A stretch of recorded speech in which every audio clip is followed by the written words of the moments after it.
Subscribe करें science with VS channel को और बेल आइकन को दबाएं ताकि आपको मिलते रहें साइंस और मैथ्स के सुपर वीडियोस। हमारा क्वेश्चन नंबर 36 क्या कहता है? A man buys a number of pens for ₹180, ठीक है। If he had about 3 more pens for the same amount, each pen would have cost him ₹3 less, how many pens did he buy? Sir ऐसा question आपने पहले भी कर रखा है इसी एक्सरसाइज में। क्वेश्चन नंबर कितना था पता याद नहीं है कितना था, लेकिन 20 के आसपास में था वो क्वेश्चन, ठीक है। देखिए बोल के रहा ना कि सर मान लेते हैं, सर मानते हुए क्वेश्चन को सॉल्व करते हैं। Let the number of pens he bought be x। मान लेते हैं कि उसने x पेन्स खरीदे। x पेन उसने कितने रुपए में खरीदे? 180 रुपए में खरीदे, है ना। हाँ, तो कॉस्ट ऑफ वन या कॉस्ट ऑफ ऑल पेन्स लिख देते हैं पहले, है ना। देखिए समझ ही लेते हैं अच्छे से। All pens is equal to कितना दिया है? 180 रुपीज दिया है। तो कॉस्ट ऑफ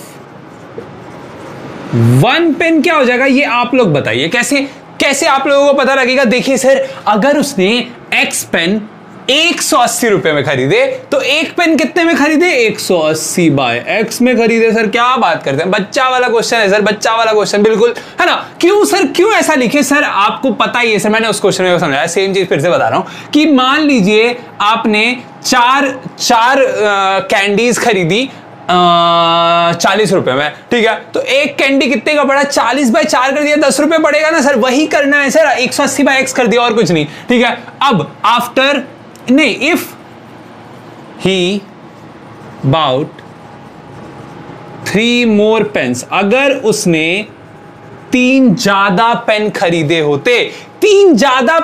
होते, यानी कि अब नंबर ऑफ पेन्स क्या हो गया? Number of pens will be क्या हो जाएगा सर? x+3। क्यों सर? क्योंकि अगर आपने x पेन खरीदा था, अब उसने 3 और ज्यादा खरीदा तो x+3 हो जाएगा, ठीक है। देखिए क्वेश्चन में वही लिखा हुआ है, a man buys a number of pens for ₹180, ठीक है। 180 में उसने पेन खरीदा, ठीक है। इफ अगर उसने 3 ज्यादा पेन खरीदे होते, 180 में ही उसने 3 पेन का घपला कर लिया होता, मान लीजिए, मतलब 3 उसने चुरा लिए होते, तो क्या होता?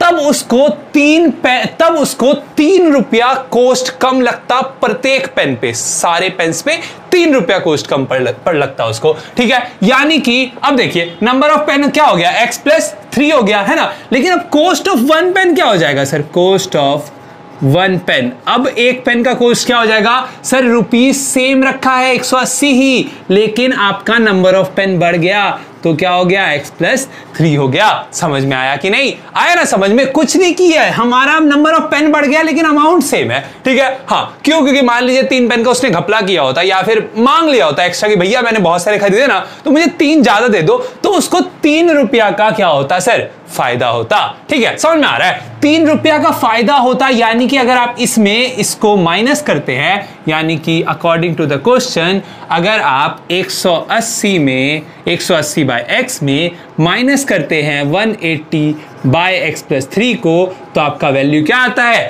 3 आता है। समझ में आया? कैसे समझ में आया सर? देखिए ये एक पेन का चार्ज है कब का? एक पेन का कॉस्ट है कब का? जब उसने 3 पेन एक्स्ट्रा नहीं मांगे थे।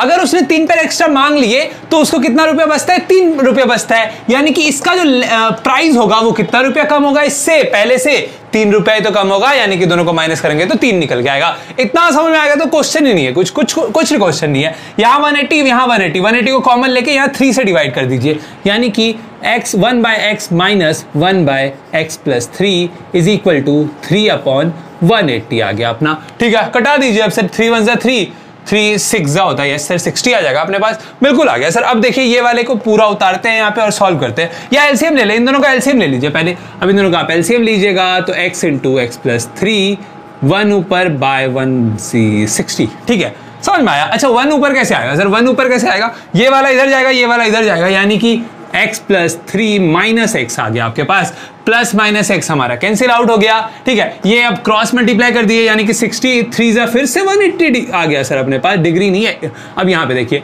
x × x क्या हो जाएगा? x का स्क्वायर, x × 3 क्या हो जाएगा सर?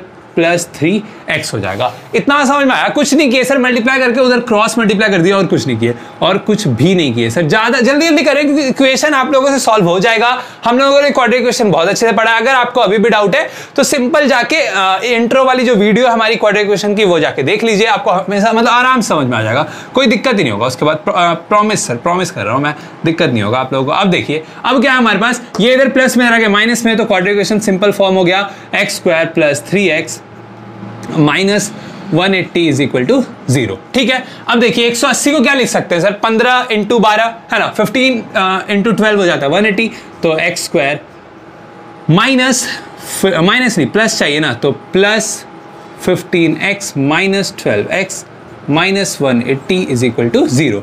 अच्छा प्लस माइनस क्यों आया, क्योंकि यहाँ प्लस था यहाँ माइनस था, ये भी आप याद रख सकते हैं, ऐसे भी बनाया है ना। हाँ अब देखिए x है तो x कॉमन ले लीजिए, तो x + 15 is equal to minus यहाँ पे 12 कॉमन ले लीजिए, तो अंदर बच जाएगा x + 15 इज इक्वल टू 0। क्यों सर, क्योंकि माइनस कॉमन लिया तो प्लस ही बचेगा ना अंदर, बस सर वही किए। अब x + 15 दोनों में है तो बाहर निकाल दीजिए, x + 15 को बाहर निकाल के मारिए घर से, x - 12 इज इक्वल टू 0। अब देखिए अब यहाँ पे क्या होता है, दो टर्म्स का मल्टीप्लिकेशन जब भी 0 के बराबर होता है तो आइदर और कंडीशन लगाते हैं, आइदर x + 15 इक्वल्स 0 और x - 12 इक्वल्स 0। ठीक है, समझ में आया? ये इधर प्लस में रहेगा माइनस में, यानी कि x इज इक्वल टू -15 और x is equal to minus में रखे प्लस में, +12 आपका आंसर आ गया। अब देखिए सर, सोसाइटी हमारी माइनस नेगेटिव टर्म्स को एक्सेप्ट नहीं करते, इसीलिए हमारे पास क्या आ जाएगा, 12 इज अवर आंसर। क्यों सर, क्योंकि अगर माइनस में उसने पेन लिए तो पेन लिए कहां सर, उसने तो दे दिया ना उल्टा आके कि ले ओ भैया 15 पेन रख लो,